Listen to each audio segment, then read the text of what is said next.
대처하시는 데 도움이 될 것 같아서 말씀을 드리면 정확하게 해야죠. 꼭 그렇지 않다는 거죠. 그래요? 왜냐하면 부동산 명의가 일단 넘어가고 예금이 그 여자한테 넘어가면 네. 재판에서는 그 명의가 일단은 첫 번째 중요하게 생각이 돼요. 그래서 부인이 이걸 찾아오기 위해서는 이 재산이 남편의 재산이라는 걸 입증을 해야 된다는 게 가장 문제라는 거죠. 네. 그러니까 그거를 남편 재산이라고 했을 때 그 상대방이 나 선물 받은 거다. 그리고 아까 우리 그 VCR에서 봤지만 내가 선물해 준 거다 이러면 뭐 증여해 준 거다. 네, 이렇게. 증여해 준 이게 법적으로는 증여가 돼서 되돌릴 수 있는 방법이 없다는 게 문제입니다. 그래서 외도했을 때 사실 제일 문제가 가슴에도 상처가 남는 거지만 경제적으로까지 모든 주도권을 뺏겨버리면 부인으로서는 앞으로 정말 치명타를 입을 수밖에 없어요. 그래서 이 부분을 좀 경제적인 부분을 처음에 외도 사실이 발견됐다면 일단 확인하시는 게 좀 필요할 것 같고요. 네.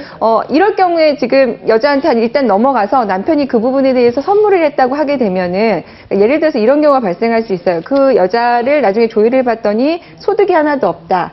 그러면 소득이 하나도 없는 사람이 갑자기 재산이 증가가 되면은 국세청에서 가만히 있지 않습니다.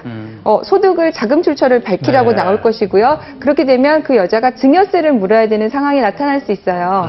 물론 이러면 굉장히 고소하겠지만 그렇게 되면 재산이 없어지는 거죠. 그렇죠. 세금을 내고 나면. 그래서 이게 전부 형해화돼 버릴 수가, 재산이 없어져 버릴 수가 있으니까 네네. 미리 명의를 챙겨 두시고 남편의 소득이 어느 정도인지 그리고 남편이 어떤 재산을 갖고 있는지를 좀 미리미리 관리하실 필요가 있을 것 같아요. 이런 생각 좀 그렇겠죠. 주는이 네. 차라리 없애버리겠다라는 생각이 들기도 근데 해요. 진짜 좀 미리 이게 쉽진 않은 일이네요. 예. 되돌리는 그러면은 게. 이제 일단 그 소송을 들어가려면은 그걸 찾아오려면 이혼 소송을 해야 되는 거잖아요. 네네. 그렇죠? 네. 그럼 이혼 소송을 해서 다행히 찾아왔어요. 찾아왔는데 그럼 또 남편하고 공동재산이니까 나눠야 되잖아요. 재산 분할.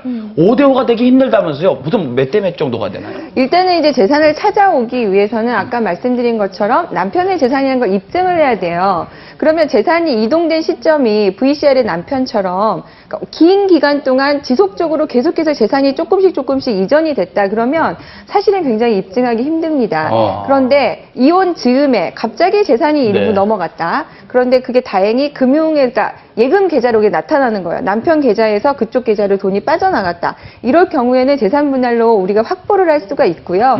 그다음에 혼인 기간이 20년 이상 되면 거의 50% 정도는 재산 분할을 받으실 수가 있습니다. 네. 이런 경우는 참 다행인 경우고요. 이런 경우에 그렇기 때문에 미리미리 좀 준비를 하시고 그 예금이나 이런 부분들을 좀 조회해 놓으실 필요가 있는 거고요. 그래서 어쩔 수 없이 소송에 들어가게 되는 경우가 많습니다. 네. 네, 그래서 왜 바람핀 배우자의 그 외도를 알았을 때 경제권부터 뺏는 게 좋다고 하더라고요. 네. 주변에서. 카드부터. 뭐 다 알아봤어? 그렇죠. 뭐 얘기가 많아요. 그런데 좀 궁금한 게요. 그렇게 네. 만약에 외도를 발견했다 그러면 그 바람핀 남편과 그 외도한 그 상대에게 혹시 위자료 청구 소송 같은 거에서 좀 많이 받아낼 수 있는 방법 없나요? 위자료. 그러니까 여기서 이제 고민이 되는 게 정말 많이 받을 수 있으면 좋겠는데 우리나라 지금 현재 그 법원에서 위자료가 인정되는 액수가 1,000만 원에서 1,500만 원을 잘 넘어가질 않습니다. 물론 이 금액을 받으실 수는 있어요. 그런데 그렇게 많은 금액이 아니라는 것이 좀 안타깝고요. 예, 그러더라도 권리를 포기하지 않으셔야 되는데 요새 이제 이런 사례가 늘고 있어요. 상대방을 상대로 해서 위자료 청구를 했더니 그쪽도 유부녀인 경우가 있습니다. 그러면 그쪽 남편이 또 남편을 상대로 해서 위자료 청구가 그럴 수도 들어오게 있겠네요. 되고요. 예. 반대로 협박을 당해서 남편한테 내가 직장을 못 다니게 하겠다. 이렇게 해서 부득이 정말 눈물을 머금고 소송을 취하는 네. 경우도 있습니다. 근데 참 이상한 게요. 한 번 이 외도 때문에 문제가 된 부부들은 그 일이 계속 반복되는 경우들이 있어요. 왜 그럴까요, 그러니까 진짜? 한 번 바람을 피우신 분들은 또 여러 번 그게 계속되는 경우들이 그게 있잖아요. 유전자입니까? 유전되는 겁니까? 어떻습니까? 뭐 유전자라고 보기보다 환경의 영향을 많이 받죠. 환경. 부모의 영향을 많이 받죠. 뭐 예를 들면 외도를 뭐 학습하는 건 아니겠지만 그 외도가 태어날 수 있는 토양이라는 게 있거든요. 네. 유흥업소에 아주 자주 출입을 한다든지 뭐 예를 들면 부부간에 적절히 갈등이 생겼을 때 대화로 푸는 게 아니라 막 폭력을 휘두른다든지 그런 부부 관계 속에서 그런 게 싹 들 수 있는 영향이 있고요. 또 남성들이 이게 죄의식이 없는 거예요. 그리고 유흥업소에 가서 그런 외도의 짜릿짜릿한 경험은 정말 잊을 수가 없는 강렬한 거죠. 그런 어떤 희열이 있기 때문에 약간 좀 중독성도 있고요. 그래서 정말 조심하셔야 됩니다. 네.